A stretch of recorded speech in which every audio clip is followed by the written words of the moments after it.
Why don't we just start with some basic introductions.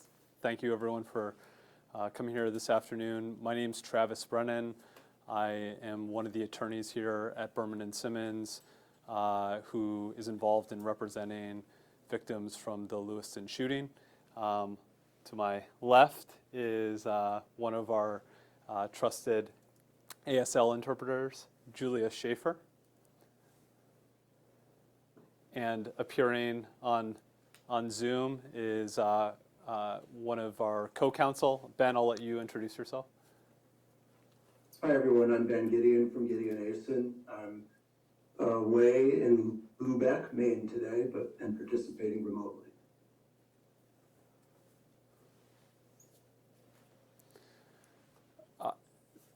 We wanted to have this gathering this afternoon in light of the recent reports that were released from the U.S. Army.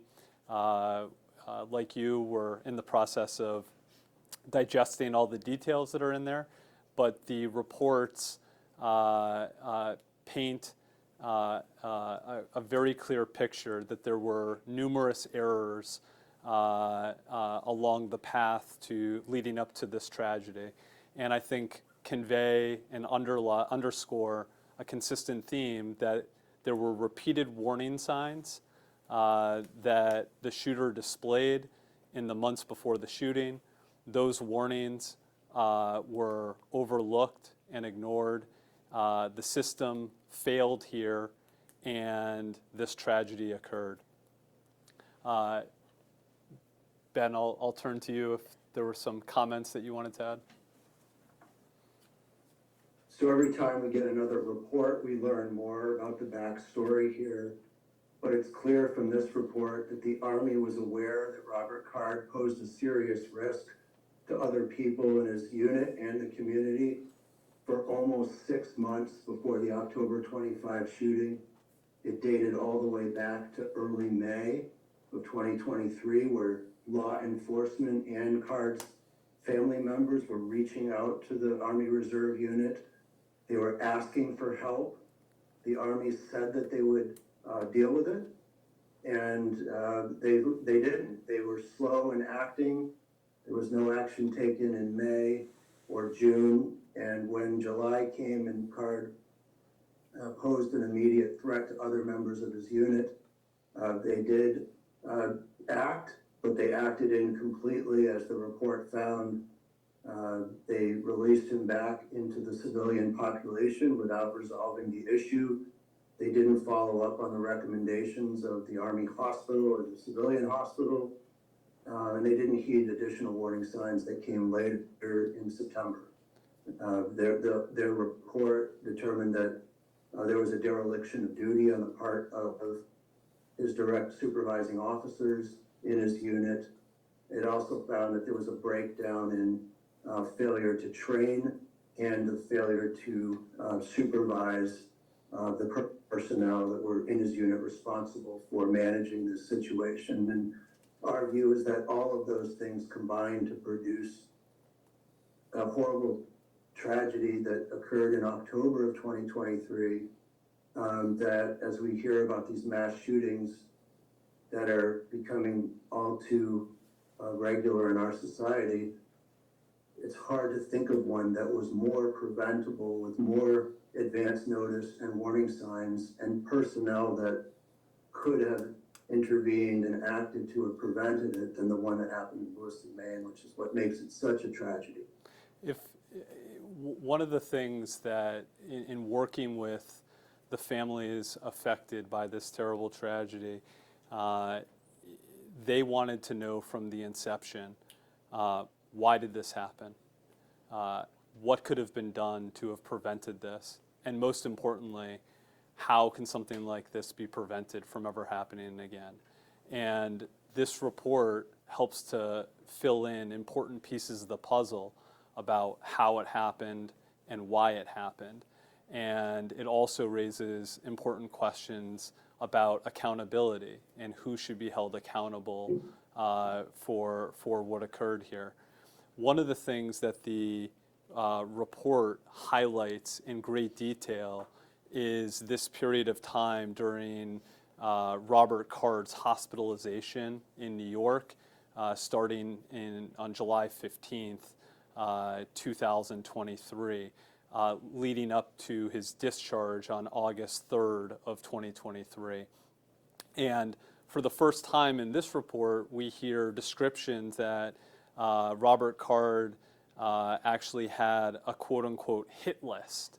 And there's still unanswered questions about who was on this hit list, who was aware of this hit list, but that was new information that had come out.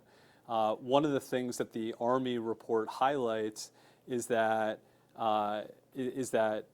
it raises questions about why he was discharged at the time he was on August 3rd, why he was discharged from duty in that time frame.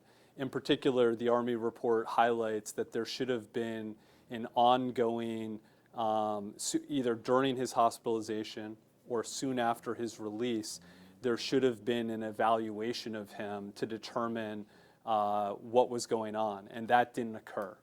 One of the things that we see in the Inspector General's, at least executive findings, is that they say, at the time these events occurred, he was a civilian and wasn't on active duty, and so they raised questions about whether or not the Army had jurisdiction over him at that time.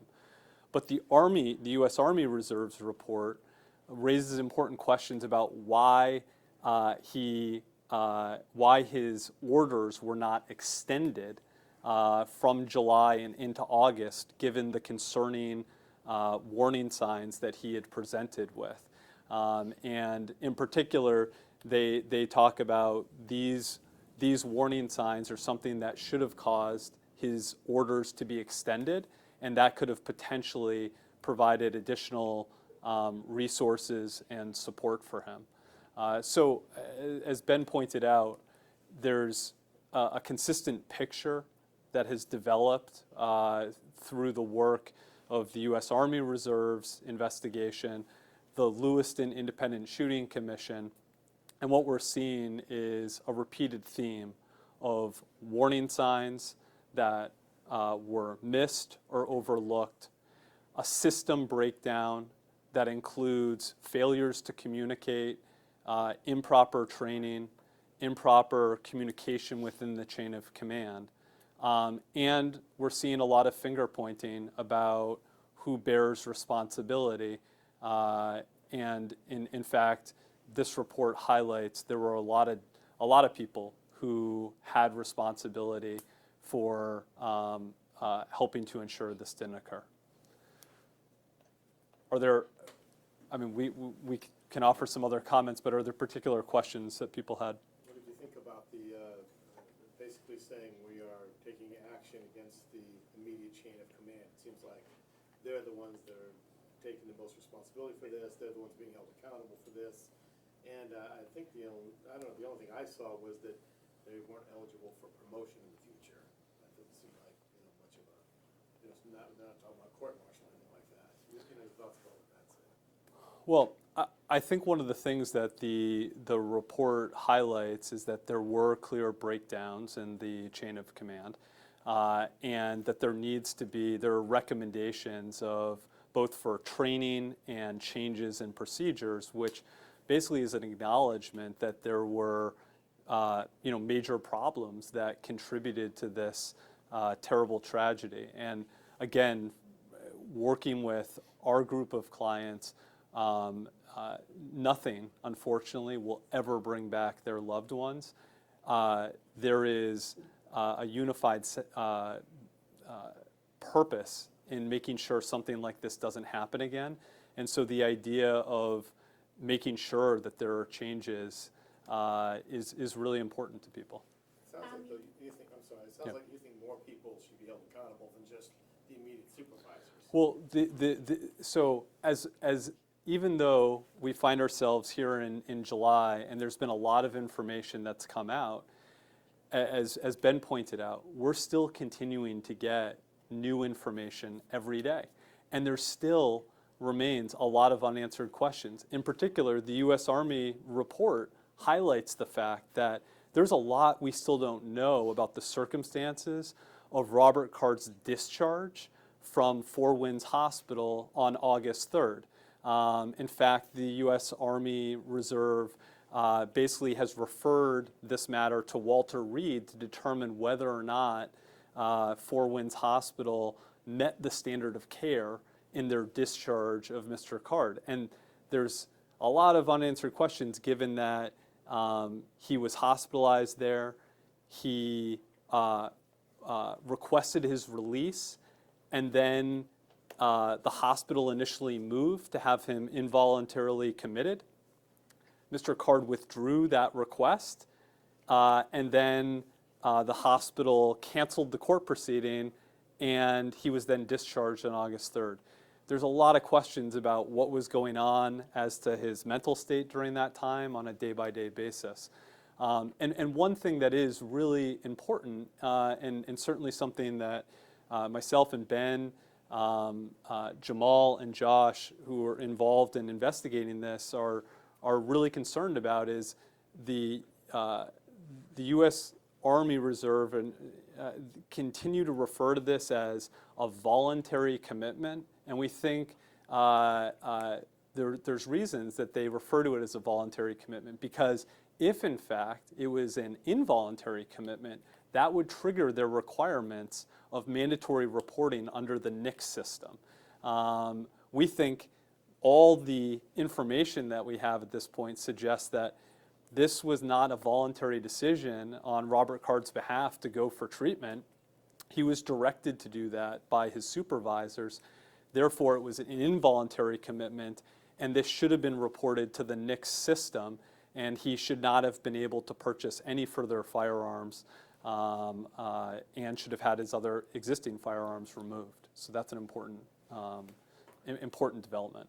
You mentioned that the concern should have called for an extension of his orders. Do you mean an extension for his time in hospitalization or his extension of his orders as in the Army? Yeah, so let me clarify. So there's two reports. We at least have some of the executive recommendations from or executive summary from the Inspector General's investigation, and then there's the U.S. Army investigation. And there's a divergence between those two reports and what's in there. The Inspector General says, there may not have been anything that could be done to have prevented this, because at the time Robert Card committed this tragedy, he wasn't under orders and he wasn't on active duty. The U.S. Army report, however, highlights that in light of his hospitalization into July and into August, his orders to remain on active duty should have been extended, and therefore the Army would have continued to have jurisdiction over him. Is there any indication on whether, you said that you mentioned you don't know why he was released from the hospitalization, they're questioning whether he was even in their jurisdiction. Is there anything that leads you to believe that this was a way of them offing him, to make them not responsible, being that his orders were not extended and being that he was removed from hospitalization without, having a clear reason as to why, or without there being indicators that he was progressively getting better?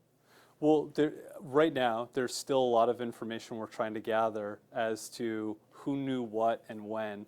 And so the Army report helps to indicate he was discharged, but then there was a question about why was he discharged on August 3rd from Four Winds Hospital?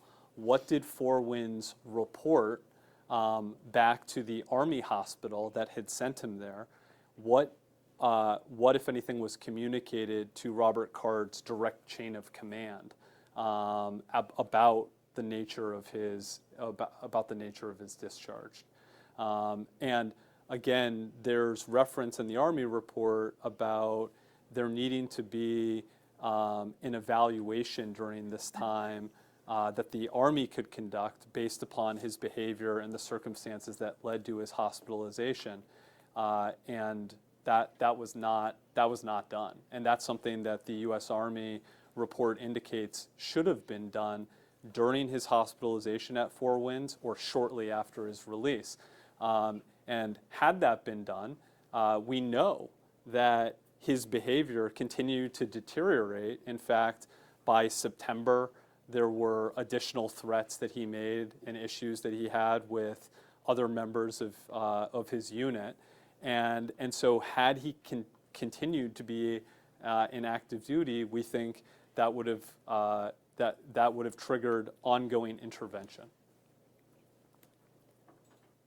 There seems like there may have been a reference in the report to something about him being sent to Four Winds for 6 days. Do you recall seeing something about 6 days, and that there's some confusion about whether Four Winds thought something and the Army thought something about how long that stay should be, and that may have been led to his release. Do you know what I mean? I'm not following All right. that reference exactly.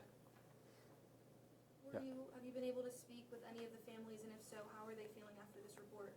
Yeah, so it's obviously this information is just coming out, but we know from our clients from the beginning, obtaining information is really important to them. I mean, wanting to understand how this could have occurred is of critical importance. It's also really difficult because, as you can imagine, as more and more information comes out that highlights all the warning signs that existed and the things that could have been done to prevent this, that's really painful to reconcile. How many families are you representing, approximately? Yeah, so in total, we're working with over approximately 90 families and victims affected by the shooting. And what's the number one thing they want? They want information, and they want accountability, and they want to ensure that this does not happen again. I think Travis, we have questions on Zoom too, when you're ready. Sure. if this one can go for either that period where he was hospitalized, the 15th of July to August 3rd, that's not a month's time at all. What would have been more proper given the concerns and the risks that were present and that they observed for even him, reasons why he was even hospitalized in the first place? Because this is only a matter of, like I said, less than a month, 3 weeks. Can you What would have been more proper as a time period? Or is there, have they said what is more common when they have someone who is showing these signs, hospitalization or intervention? Is there a certain standard of time where someone is hospitalized when they are showing these type of signs that they said that they've had to where that kind of goes along with protocol? Is this another breach in protocol for him to have been only there for 3 weeks or so amount of time and then released? Is it normally longer, I guess? Well, I think what I don't think Go ahead. I don't think the issue is the absolute amount of time. The issue is that the Army brought him to the hospital after having several months' experience with somebody who was gradually becoming a bigger and bigger threat, and they brought him to the hospital because they perceived that he was posing an immediate threat of violence to other members of his unit, and then they dropped the ball at that point by not following through and understanding what were the conditions of his discharge, what his diagnosis was, what the recommendations of the treating medical providers were, or what the game plan would be after discharge for follow-through. And none of those things happened. And as it turns out, what we know from the Army hospital records, because we don't have the full set of the Four Wind records, but we know from the Army hospital records that one of the recommendations included removing his personal firearms, which was never done, and obviously he continued to possess his firearms all the way through till October 25. So if you're gonna start that process and initiate it based on the information and history and relationship that the Army had with Special Officer Card, then you need to follow through, and you can't just drop the ball. And what happened when he was discharged was a friend of his from his unit went and picked him up. But there was no communication with his commanding officers. The commanding officer did not reach out, did not determine why he was being discharged, what his diagnosis was, what the plan was for follow-through, or any of those things. And as Travis points out, the objective evidence is that he was not healthy, he was not well, and he was not safe to be discharged and released back into the community. And I think that's very well documented, not just in the events that happened in September, but the Maine Commission has gone through his personal writings in his electronic media on his cell phone are full of rants and threats, and that was an ongoing issue. So he should not have been released back into society as a threat. And you can't release him back in without a follow-through plan and then take the position that, well, now that he's back, we don't have authority to deal with him, because he was under their authority, and they started the process of trying to do something about it, but then didn't follow through. And I think that is one of the findings that the Army investigation found, that they didn't follow through appropriately. I agree with Ben. One of the things that the U.S. Army investigation says is that it says that it's likely that his hospitalization in July into August protected both Mr. Card and members who were training at West Point. And so they say that the hospitalization likely protected those individuals. But the clear gap here is that the minute he left the hospital and then went out into the community, where was the protection to everyone in the community? Where was that? And so, again, we come back to this focus where the U.S. Army had knowledge that this person, and the report details, overall, Mr. Card had been in the service for many years, in the Army Reserve for many years. He was someone who trained cadets at West Point, someone who overall had a good military record. And then there was this notable change in 2023. And who best to know that there was this change? The members who had served with him in the unit. And they did see the change. And that resulted in his hospitalization. And yet then there was clearly a ball dropped, because he was permitted to leave the hospitalization and go back out into the community. And then what we see in the reports is some suggestion of, well, we didn't have jurisdiction over him because he wasn't on active duty at that time. But the bottom line is that the warning signs, the clear warning signs, arose while he was on active duty. And these reports make that very, very clear, that in fact they say that some of the evaluations when he was in the hospital, they raised concerns that maybe some of his behavior at that time was related to his recent training. And so there was a connection between his service-related activities and these warning signs, and yet there was no follow-up or investigation into that. Travis, we have two questions Sure. on Zoom. Yeah. One from Billy Coben at the Bangor Daily News. Thanks, Kristen. Thanks, Travis. Thanks, Ben. Do you and the families want to find out the identities of the 3 reserve officers who have been disciplined? Is that something you're seeking? Or are there other, details about that you're also seeking?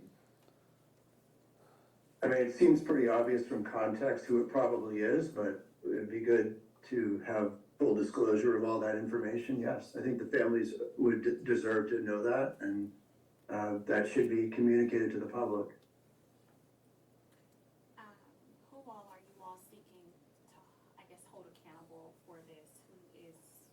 is the people who are in the lawsuit growing as you learn more information?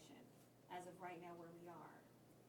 Well, just to be clear, right now there is no lawsuit. There's nothing that's been filed in court. We've been gathering information so that we can assess what the legal avenues for recourse are for our clients.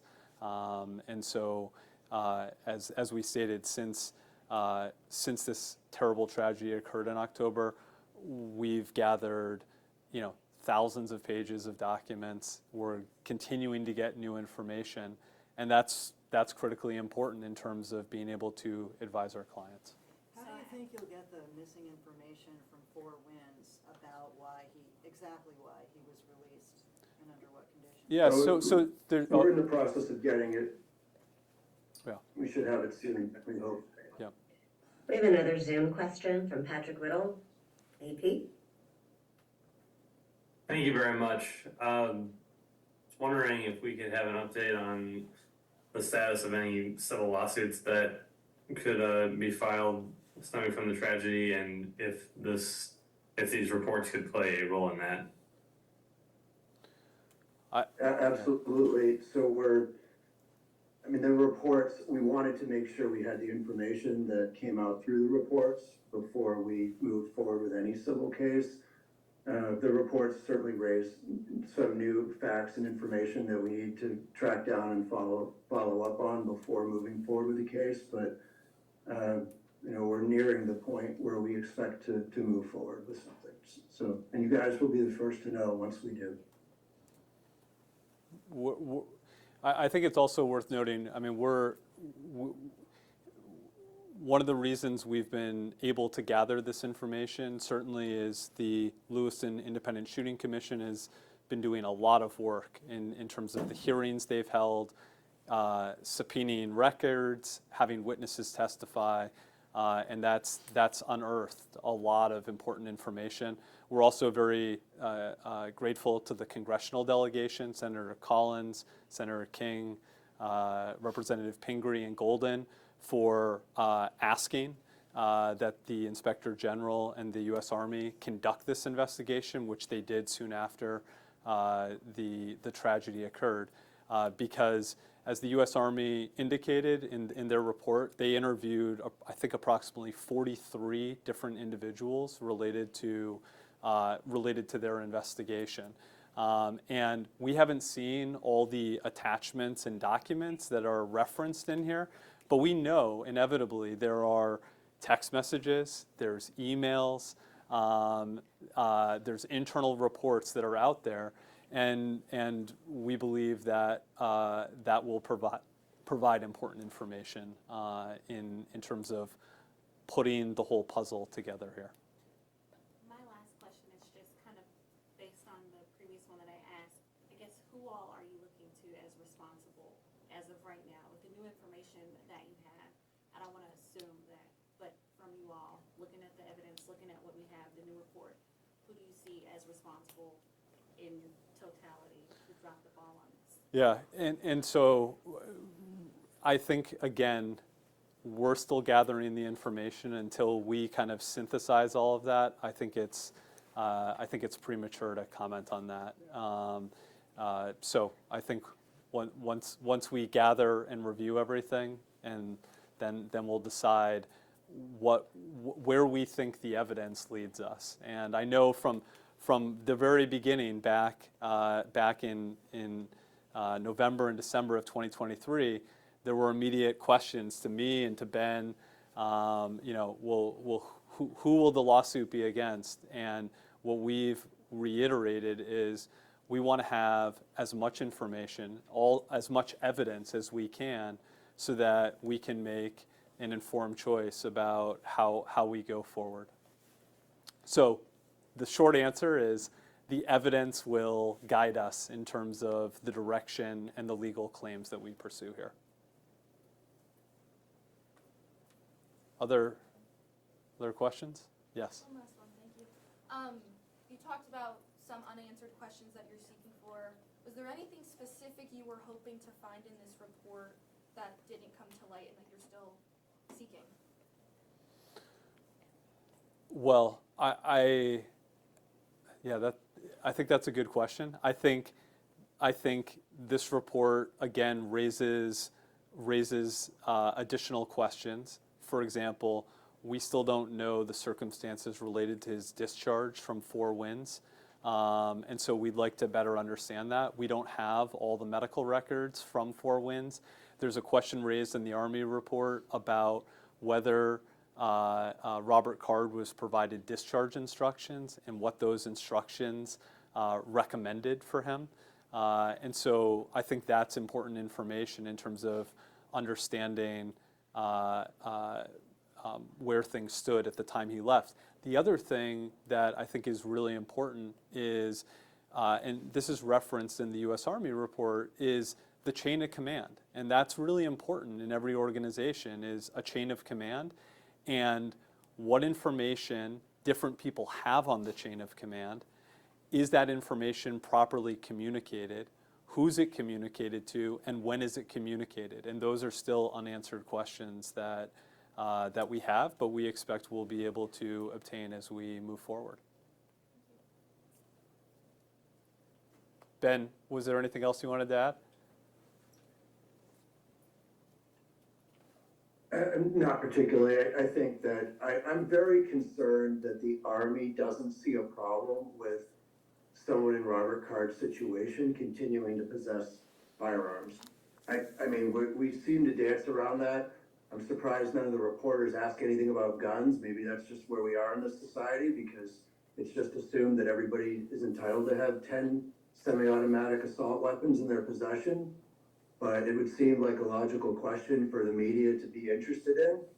I'm not understanding why nobody seems to be interested in that. However, I mean, here's a guy who's threatened to commit violence against his colleagues in the Army, who's a skilled marksman, who's trained in weaponry and killing people, and they know he has, half a dozen assault weapons, and he's got a mental health problem for which they called the state police to escort him to the hospital to admit him. We have a law in our country that says if you've been admitted for mental health treatment, you're not supposed to have firearms in your possession, and he continued to have them. That seems like a big problem to me. Putting all the other stuff aside, and and I think that was really fundamentally ignored by the Army. Basically, the report that the Army put out, if you take it literally, would be that they would do the same thing all over again, because they don't see any problem with that at all, from what I can tell. They don't seem to have it. They've described this as, well, Robert Card went there voluntarily for treatment, which we know for a fact isn't true, and that's the key phrase. If they say it's voluntary, then they don't have to report him, and he's allowed to continue to have his firearms. So they're just entertaining a fiction that doesn't square with the reality of the situation, and that makes me worried that if they had this same issue presented to them again today, you'd get the same result, because and that's not something they've even recommended revisiting or having any retraining on. And I fundamentally don't understand that issue. I just wanted to Sorry, add. that's all I wanted to say about it. I just wanted to add, so in the U.S. Army report, it comments that on September 13th, 2023, Robert Card told a fellow unit member he could, quote, take out 100 people with this expensive scope that he had just bought, and that he had a list of different places he could, quote, shoot up. And then what we see in the U.S. Army report is reference, again, to the fact that before he ever should have been released from Four Winds Hospital, they should have conducted what they refer to as a line of duty investigation to document his current condition and what additional services or interventions he might have needed. And that wasn't done. It wasn't done. And so, again, I think what we see here is a number of errors that were made in response to clear warning signs, and the result was this terrible tragedy.